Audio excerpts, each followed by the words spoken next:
Brought to you by V-Guard, co-powered by Sensodyne. देशाच्या फायद्याविरोधातल्या आमच्या सहकारी रणनीताई पाटील, फौजिया खान, आमदार राजेश टोपे, संदीप क्षीरसागर, विजयराव गव्हाणे, जयसिंगराव गायकवाड, मुद्दाम या ठिकाणी आलेले इंदोरचे राजे आणि अहिल्याबाई होळकर यांचे वंशज यांचा आत्ताच या ठिकाणी आपण सन्मान केला. ते भूषणसिंह होळकर, माजी आमदार आणि आमचे सहकारी राधाकृष्ण होके पाटील, उषाताई दराडे, सुषमाताई बोराळे, महबूब शेख, सक्सेना सरगर, बावन गीते, सुधीर धांडे, दीपक केळकर, ईश्वर गुंजे, फुलचंद कराड, नरेंद्र काळे, संघटनेचे अध्यक्ष राजेसाहेब देशमुख, व्यासपीठाचे अन्य सहकारी पृथ्वीराज साठे, सलीम साहेब आमदार, बंधू भगिनी. देखिए, उनका काम है अफवाह से गर्मी बढ़ाना और हमारा काम है माहौल को ठंडा रखना. हमारा नेता कैसा हो जो माहौल को रखे ठंडा वैसा हो. अब की बात वी-गार्ड एयर कूलर का चमत्कार. बऱ्याच दिवसातून आज मी या नगरीमध्ये आलो आहे. याच्या आधी अनेकदा आलो, पण आज जी काही मी सभा पाहतोय आणि त्या सभेचं एकंदर उत्साहाचं वातावरण बघतोय, त्याच्यातून एक गोष्ट स्पष्ट होते की उद्याच्या होणाऱ्या निवडणुकीमध्ये तुम्हा सगळ्यांची मानसिकता काय आहे आणि तुम्हा सगळ्यांचा निकाल काय आहे. निकाल हा स्पष्ट दिसतोय की बजरंग सोनवणे यांना देशाच्या लोकसभेमध्ये 20 करांचा प्रतिनिधी म्हणून पाठवायचा निकाल तुम्ही लोकांनी घेतलेली.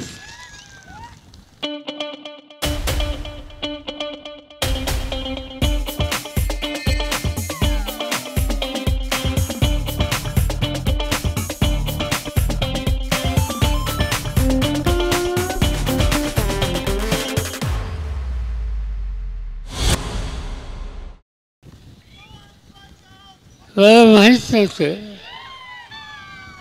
की देशाचे प्रधानमंत्री इथे येऊन गेले. हल्ली ते महाराष्ट्रात फार फिरतात, अनेक ठिकाणी येऊन गेले. संपूर्ण देशाचं नेतृत्व करायची जबाबदारी त्यांच्यावर असताना आणि देशासमोर अनेक यक्ष प्रश्न हे असताना ते सातत्यानं महाराष्ट्रात येत आहेत. आणि एक गोष्ट त्यांच्या लक्षात आली दिसली की या निवडणुकीमध्ये 2 टप्पे जे झाले, मतदान जे झालं, त्याच्यामध्ये जो काही अहवाल त्यांच्या खात्याकडून गुप्तहेरांच्याकडून त्यांच्याकडे आला, तो फायद्याच्या नंतर असा धोका घ्यायला नको म्हणून पुन्हा पुन्हा ते आपल्या भागामध्ये आपल्या राज्यामध्ये येत आहेत. झिंझिण्यांपासून त्वरित आराम मिळवा सेन्सोडाईन रॅपिड रिलीफ बरोबर. येऊन सांगतात काय, प्रधानमंत्री येत असेल तर माझी तक्रार नाही, पण त्यांनी सांगावं की 10 वर्ष देशाची सत्ता त्यांच्या हातात होती. या 10 वर्षात त्यांनी काय पावले टाकली आणि असं इथून पुढच्या काळामध्ये नक्की काय करणार आहेत हे त्यांनी सांगावं. पण त्यांच्या सगळ्या सभेमध्ये 2 ते 3 मिनटं विकासाच्या संबंधी बोलतात. 10 मिनिटं आम्हा लोकांच्या टीका करण्याच्यासाठी बोलतात. आणखी 5-7 मिनिटं अन्य काहीतरी गोष्टीच्या संबंधी सांगतात. त्याच्यामध्ये असत्यावर आधारित अनेक गोष्टी असतात. रामाचं मंदिर बांधलं आहे, त्यामध्ये या देशात लोकांना आनंद आहे. लोक राम भक्त असतात आणि त्यामुळे मंदिर झालं असेल तर त्याचा आनंद आहे. पण या मंदिराला पैसे कुणी दिले, त्याला देणग्या कुणी दिल्या? या देशाच्या कानाकोपऱ्यातनं लोकांनी कोट्यावधी रुपयाची रक्कम ही या कामाच्यासाठी दिली. त्यामधून हे मंदिर उभं राहिलं आणि याचा आनंद देशाच्या अनेक लोकांना आहे. पण मोदी साहेब इथून सांगतात की आम्हाला चिंता आहे की आम्ही लोक, इंडियावाले लोक, महाराष्ट्र विकास आघाडीवाले लोक उद्या त्याला या मंदिराच्या संबंधी बंद फाडायचा निर्णय हा घेतील का काय याची चिंता आम्हाला पाहिजे, हे ते सांगतात. तुम्ही सांगा, या देशामध्ये, या राज्यामध्ये कुठे एखादं मंदिर चांगलं बांधलं, कुठे गावाचे लोक पूजा अर्चा करतील, त्याचं स्वागत करतील. मंदिर कधी बंद केलं जातं? कधी केल्याचा अनुभव आपण ऐकला, पण नाही त्या गोष्टी त्या ठिकाणी सांगायच्या. मिळालेली सत्ता ही लोकांच्यासाठी वापरायची असते. पण अलीकडच्या काळामध्ये जी काही धोरणं स्वीकारली, जे काही निर्णय घेतले, त्या सत्तेतून लोकांच्या जीवनामध्ये समृद्धी आणण्याच्यासाठी कुठल्याही प्रकारची पावले टाकली नाहीत.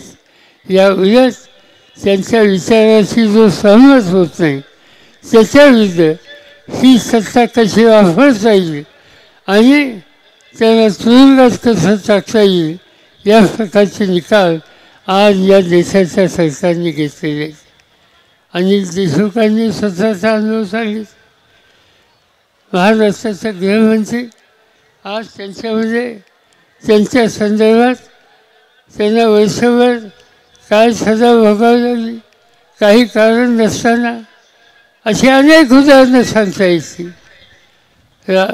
दिल्लीचं राज्य हे देशाच्या राजधानीचं अत्यंत महत्त्वाचं राज्य.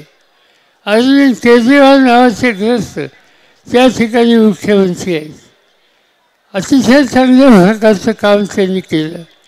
शिक्षणाच्या क्षेत्रामध्ये, आरोग्याच्या क्षेत्रामध्ये त्यांचं काम बघण्याच्यासाठी भारताच्या बाहेरून सुद्धा लोक त्या ठिकाणी येतात.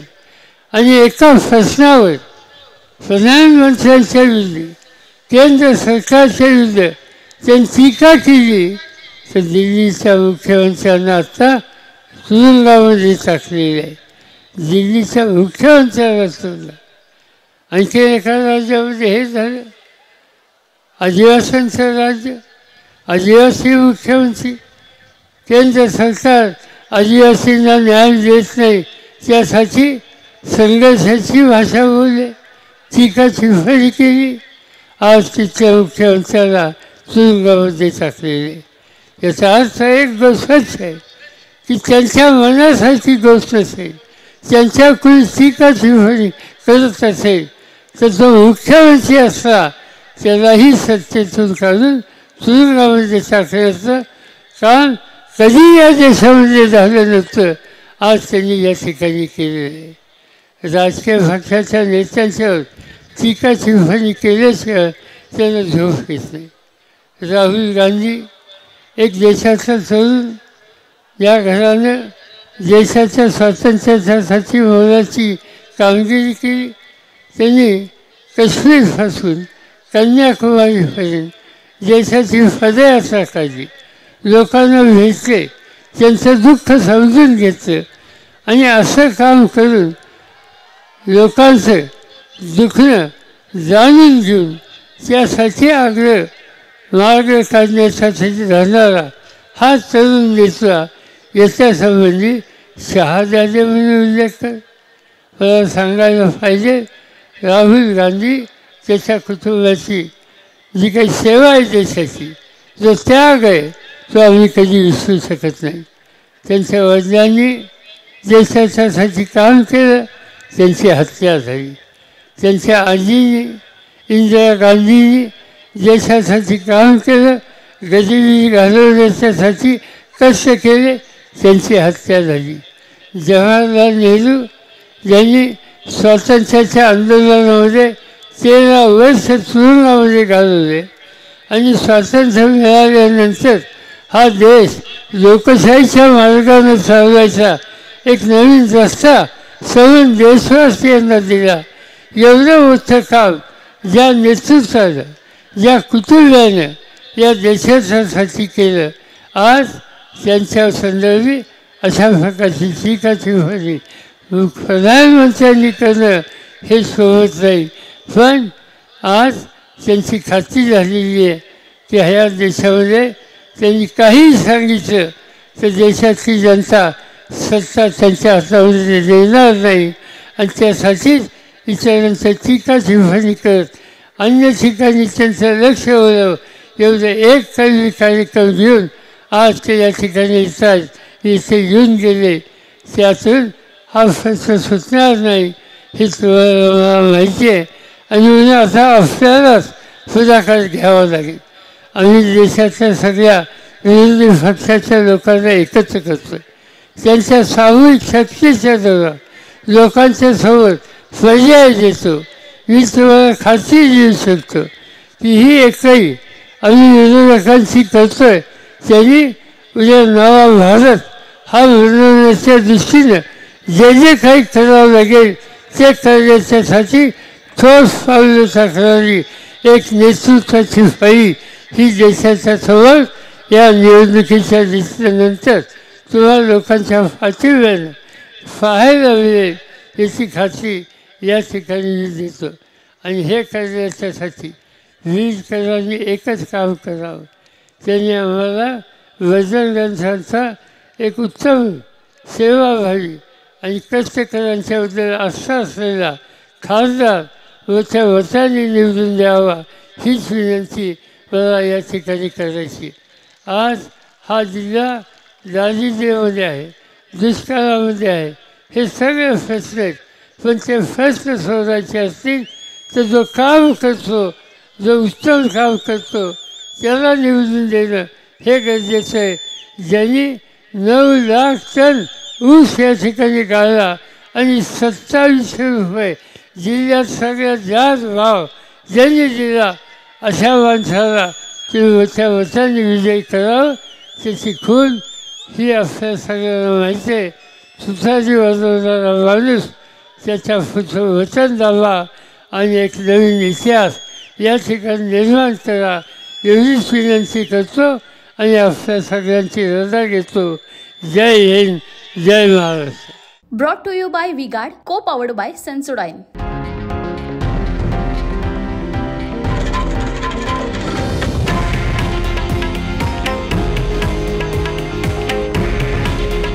हे आहे देशातील नंबर 1 न्यूज नेटवर्क आणि आपण पाहत आहात TV9 मराठी.